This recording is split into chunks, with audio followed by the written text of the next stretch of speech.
Y damos paso a Ignasi López, coordinador del proyecto del séptimo programa marco de Ciencia y Sociedad, sobre RRI Tools, Responsible Research and Innovation, y bueno, para complementar un poco la presentación de los National Contact Points, un coordinador de un proyecto ya aprobado que nos podrá comentar detalles más prácticos sobre esta temática.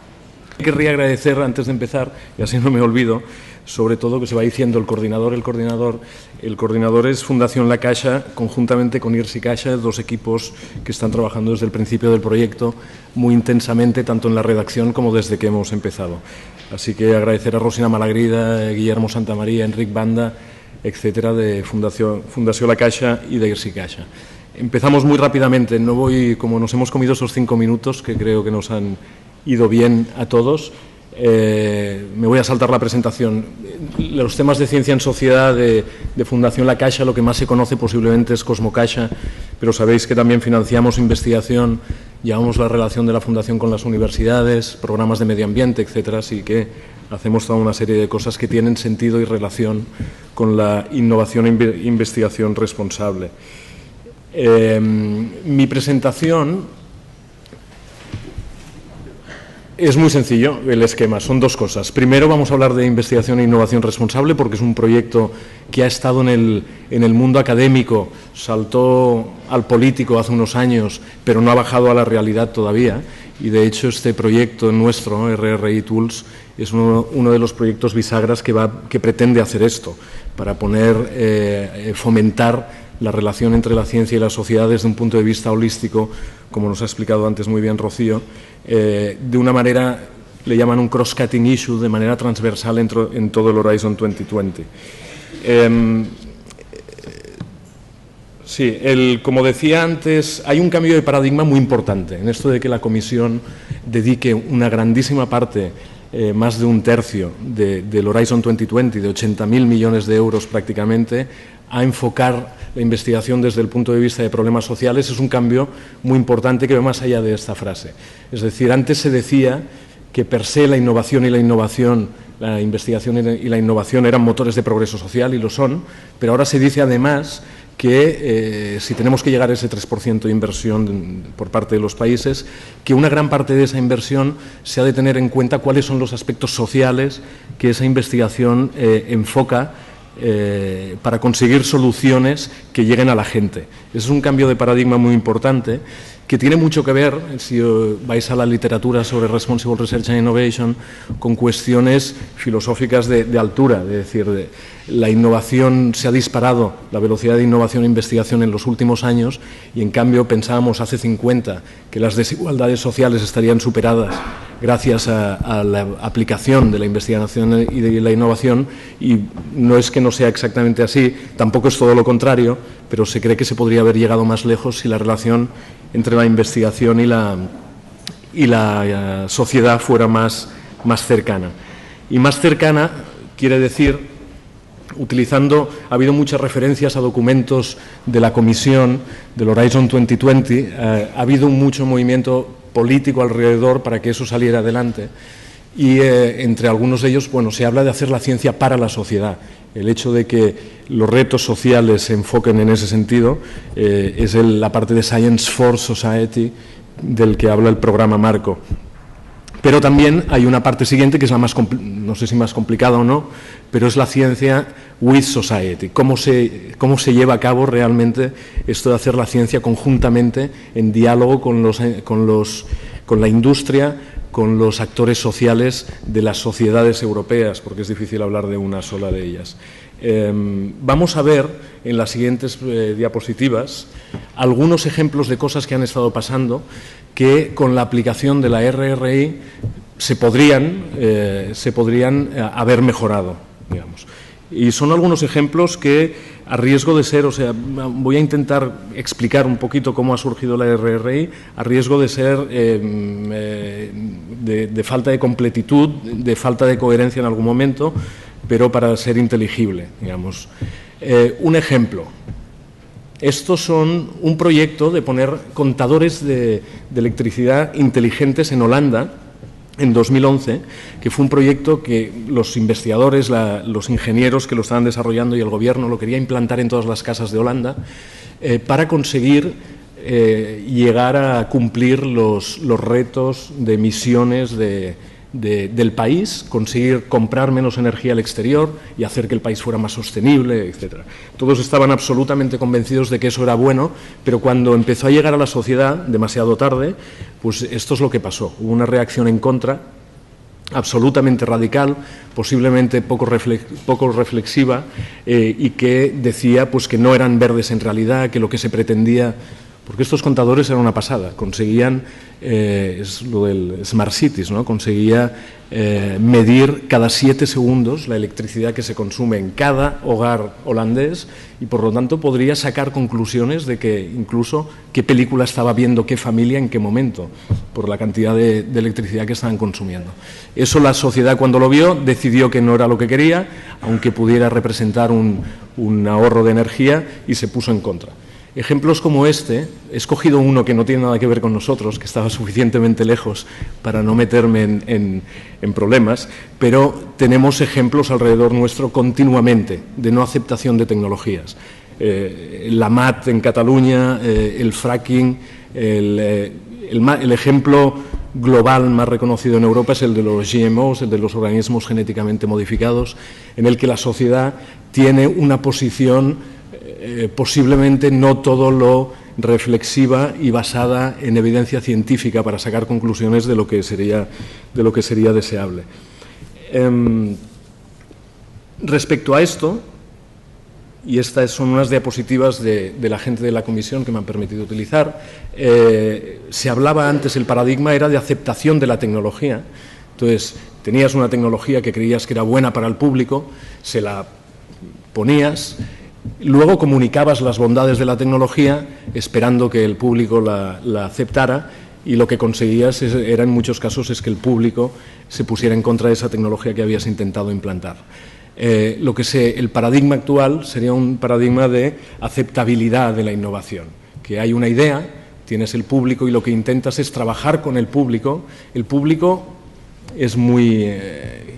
luego cuesta mucho definir quién tiene legitimidad para participar del proceso, quién tiene que tomar la última decisión. O sea, son procesos que estoy simplificando mucho, pero que tienen una complejidad detrás muy importante, ¿no? No es que participe democráticamente toda la sociedad votando sí o no, sino que haya procesos de diálogo desde el principio de los desarrollos tecnológicos y de innovación. En principio, lo que se espera es que mediante esos procesos el público acabe estando de acuerdo con lo que se plantea, bien porque se acepta o bien porque se rechaza. Tenemos ejemplos del IPSCR, del financiador que luego veremos, de física e ingeniería en Inglaterra, que han promovido proyectos de geoingeniería que el público ha decidido que no quería llevar a cabo y que se han parado. No solo se trata de la aceptabilidad de la tecnología. Lo que se trata es de anclar, este es un autor que os recomiendo, von Schomburg, hay varios artículos suyos muy interesantes de Responsible Research and Innovation. Lo que se trata es de anclar uno de los valores que ha decidido la Unión Europea, que es el de hacer investigación e innovación y basar las sociedades en una sociedad del conocimiento, en anclar con los demás. Si los leéis, no sé si llegáis a verlo, pero es conseguir un mercado competitivo, promoción de la justicia social, igualdad de género, solidaridad, desarrollo sostenible, etcétera. Es decir, no es algo que nos inventamos, eso de los valores europeos no es una cosa abstracta, sino que hay algún documento en el que podemos ir a referirnos que han aceptado los países que son miembros de la Unión como valores comunes. Así que, entonces, lo que se trata, ese porcentaje de inversión que deberíamos aplicar en innovación y investigación, y en concreto lo que se tendría que preguntar cada investigador o cada financiador público o privado, etcétera, es cómo está eso anclado a los valores, es decir, a quién beneficia esa tecnología, esa innovación, esa investigación, con qué objetivo vamos a desarrollarla, qué va a ganar la sociedad, qué peligros hay cuando la implantemos, quién es responsable si algo va mal, quién decide si se aplica o no se aplica, etcétera.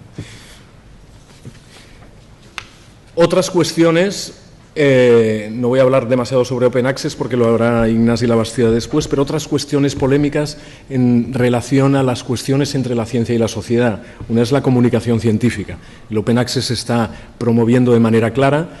Hasta ahora, el publish or perish en las revistas científicas más importantes, Science, Nature, Cell, etcétera, está conduciendo el sistema de investigación hacia zonas en las que no todo el mundo se siente confortable. Aparece el Open Access por esta y por otras muchas razones, con revistas como eLife o otras iniciativas, pero eso es también otra de las grandes cuestiones de las relaciones entre la ciencia y la sociedad, entendiendo que la comunicación es necesaria para llevar a la sociedad la ciencia que se desarrolla. Eso ha saltado también a la prensa generalista, no solo en Science, sino en The Economist, por ejemplo, ha habido recientemente, no estamos de acuerdo con todo lo que dice en ese artículo, pero sí que hay cuestiones referentes a esto que están preocupando a la sociedad en general. Voy a intentar ir acortando porque... La educación, ¿qué decir, no? La educación es necesario acercarla a este informe, posiblemente mucho lo conozcáis, es de hace ya bastante tiempo, pero intenta promover la educación científica basada en la indagación y el acercar la investigación a la educación. Son más cosas. Antes hablábamos de la igualdad de género, que es otro de los campos en los que se cree. La Comisión Europea dice que, por un lado, el objeto de la investigación tendría que ser equitativo para no perder talento, es decir, si perdemos solo el 13 o el 14% de los full professors en Europa, de los catedráticos, son mujeres. Eso quiere decir que perdemos talento. Hay talentos posiblemente que se pierde talento en ese sentido. Pero no solo eso. La investigación tiende, estos son extractos de un informe de Gender Equality de la Comisión, la investigación tiende a tener más en cuenta a los hombres que a las mujeres para los ensayos clínicos, por ejemplo. Y se han perdido miles y miles y miles de millones de dólares en Estados Unidos, por ejemplo, porque algunas drogas se han tenido que retirar porque no tenían en cuenta los aspectos de diferencia de género y cómo esos medicamentos actuaban en hombres o en mujeres. O sea, tendemos a hacer la investigación en hombres, menos que en mujeres. Bueno, y de todas estas cosas estoy intentando situar por qué aparece esto de la Responsible Research and Innovation, qué piensa la sociedad europea. Otro documento interesante lo tenéis en el Eurobarómetro que salió, no sé si este año ya o en noviembre del 13, hace muy poquito, en el que vemos, por ejemplo, que pese a todo esto, evidentemente, la sociedad europea en general, y menos mal, piensa que la ciencia y tecnología tienen un impacto positivo, en gran medida un 77%, pero en cambio que un 62% piensa que cambia demasiado rápido el nivel el estilo de vida. Internet o la electricidad en las casas tardó 50 o 60 años en implantarse. Eso quiere decir un 25% de implantación en Estados Unidos. En cambio, Internet tardó 12 y el teléfono móvil 7 en conseguir esos. Cada vez todo pasa más rápido y eso nos da un poco de miedo. Y no solo esta, hay una pregunta más interesante que no la he puesto, que es sobre cuánta gente cree que la innovación en nanotecnología, biotecnología, etcétera, puede acabar convirtiéndose en objeto de o en ayuda terrorista para cometer atentados, y el porcentaje es importante. Así que mucha gente está a favor de la tecnología, mucha también cree que cambia demasiado rápido nuestras vidas, y un 55% cree que la sociedad debería estar involucrada en las decisiones sobre ciencia y tecnología. ¿Y qué ha hecho la Comisión y los diferentes programas para intentar mejorar la relación entre la ciencia y la sociedad? Pues son los programas anteriores, ya nos ha explicado, no voy a entrar de nuevo en ello, pero si el paradigma hace 10 años era hacer comunicación científica, aquello del modelo de déficit, explicarle al público lo que no sabe de ciencia, y después se dieron cuenta de que teníamos que conseguir un diálogo porque el público sabe tanto como el científico, porque todos podemos aprender de todos. Ahora estamos en ese paradigma que lleva unos años desarrollándose y es el de la innovación e investigación responsable, que tiene en cuenta todos, o intenta tener en cuenta holísticamente todos esos aspectos que he ido explicando ahora y que ahora explicaré un poquito más en detalle. ¿Y qué es? Bueno, ya habéis puesto la definición en castellano vosotros, mucho mejor, pero es un proceso, RRI pretende ser un proceso transparente e interactivo entre la ciencia, la investigación, la innovación. Siempre, cuando ponen innovación, se refieren a las dos cosas, son animales diferentes, investigación e innovación, pero los anglosajones suelen utilizar innovación para los dos, para que se conviertan en mutuamente responsive, proactivos, los unos a los otros, redireccionen la investigación hacia donde los unos y los otros creen que es conveniente. Es maravilloso, es una política fantástica, muy bien desarrollada, pero muy difícil de aplicar, para conseguir la aceptabilidad ética, la sostenibilidad y la desirabilidad social de los productos de la investigación y la innovación.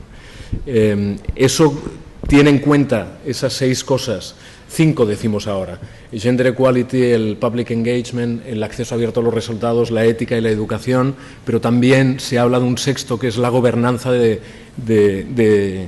la investigación y la innovación, para que todo eso pase, ¿no? Entonces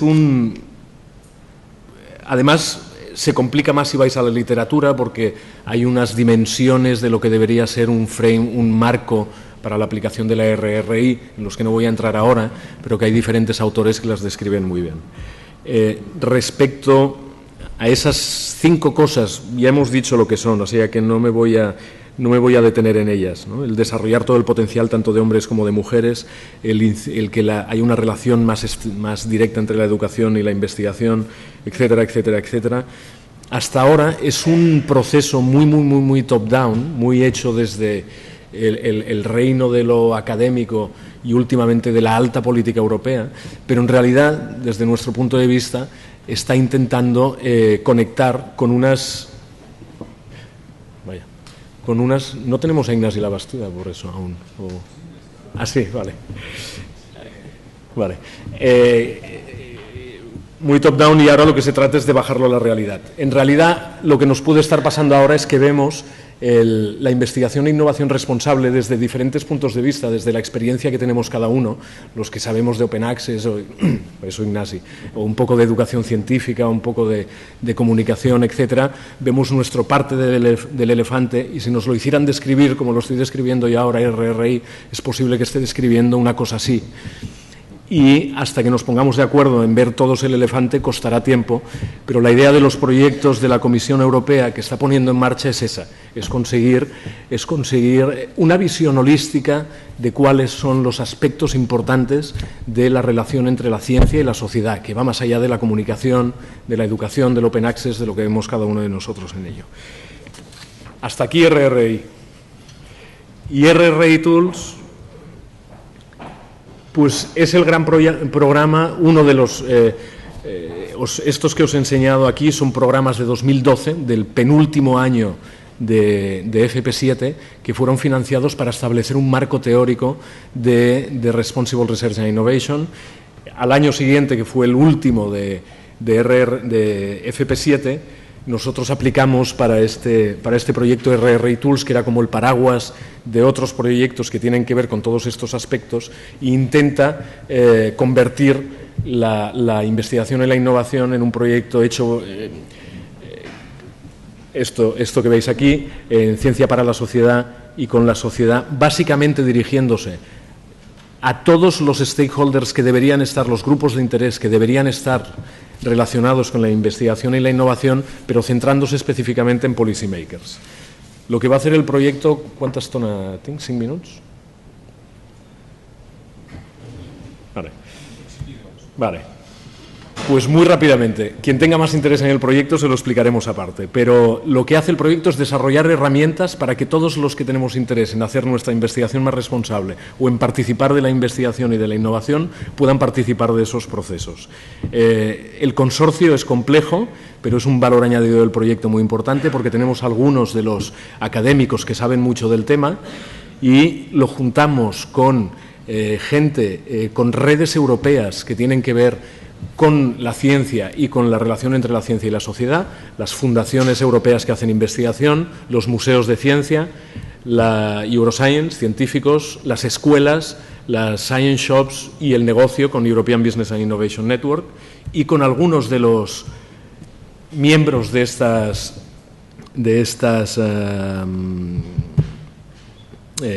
entidades paraguas. Hacemos 19 hubs en toda Europa que participarán de 3 grandes fases de este proyecto, que será primero un análisis de lo que son los diferentes aspectos de RRI cruzado con los diferentes grupos de interés para hacer las herramientas y después hacer training masivo y diseminación masiva en toda Europa, llegando a 30 países alrededor de estos hubs.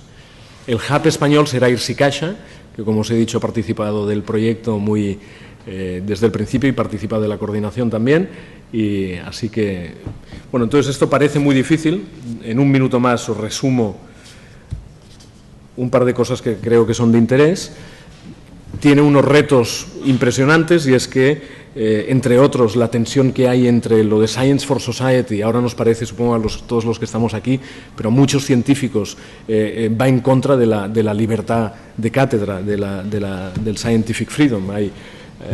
O sea que hay tensiones que se tienen que tener en cuenta para llevar esto a cabo.